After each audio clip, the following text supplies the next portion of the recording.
Welcome to Tea Time with Doc. I'm I'm your host, Dr. Dipali Kashyap from Galleria Women's Health. We are located in Green Valley District in Henderson, Nevada. We provide quality women's health care. Tea Time is a segment dedicated to women and guiding women through health and wellness. So let's begin.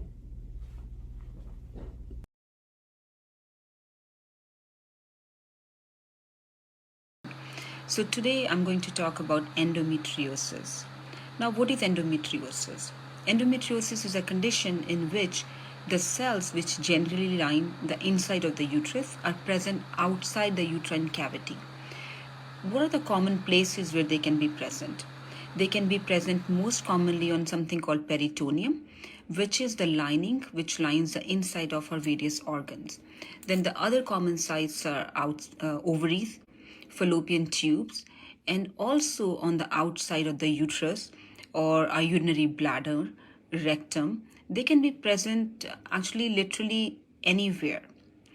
Now, why do some women get it and why do not others? We don't know. There are a lot of theories which would explain why this thing occurs, but we don't know for sure what is the causes. Now, what are the common symptoms? Why are we even talking about it? The reason is there are a lot of women who are suffering because of endometriosis. What happens is, as we go through hormonal changes, just like the cells in the uterus which responds to these hormones, even these cells which are present outside our uterus also respond to them in a same way. So these tissues bleed, and that blood can actually irritate the tissues present along with it.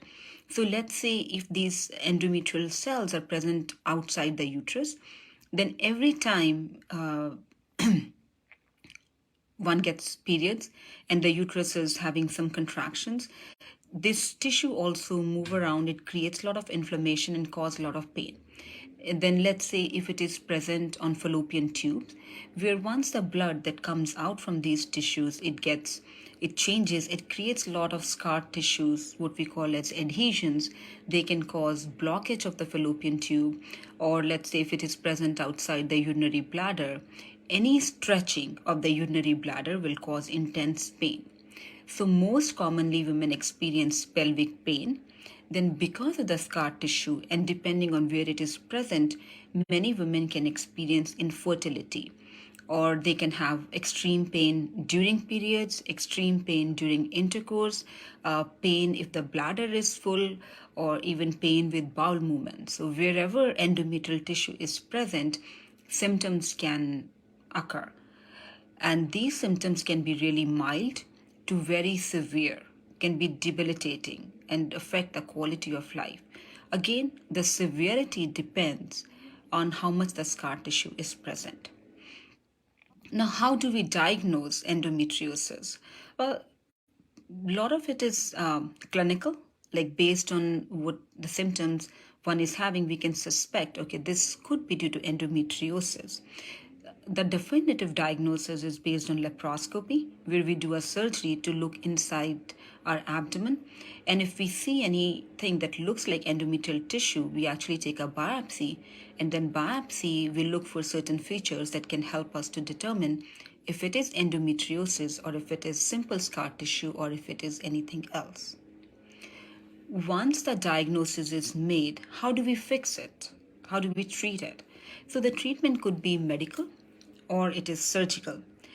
In medical, it could be symptomatic pain relief using Tylenol or what we call NSAIDs, ibuprofen, basically things that help with pain. They don't cure endometriosis. They are not fixing endometriosis. It is simply a symptomatic relief. The other treatment option is hormonal, either birth control pills or just progesterone only methods. And what they do is basically we are suppressing ovulation, sometimes we're suppressing menstruation. So by doing that, we're also suppressing this endometrial tissue from growing, and that helps with the situation. Other treatment is surgical. Now, the surgical could be laparoscopy, like the one we use to diagnose endometriosis. In the same way, we remove the scar tissue or we remove the endometrial tissue. These surgeries, they do help. Again, depends how much scar tissue is there, how much endometriotic tissue is there, and how much has been removed, and what is left behind.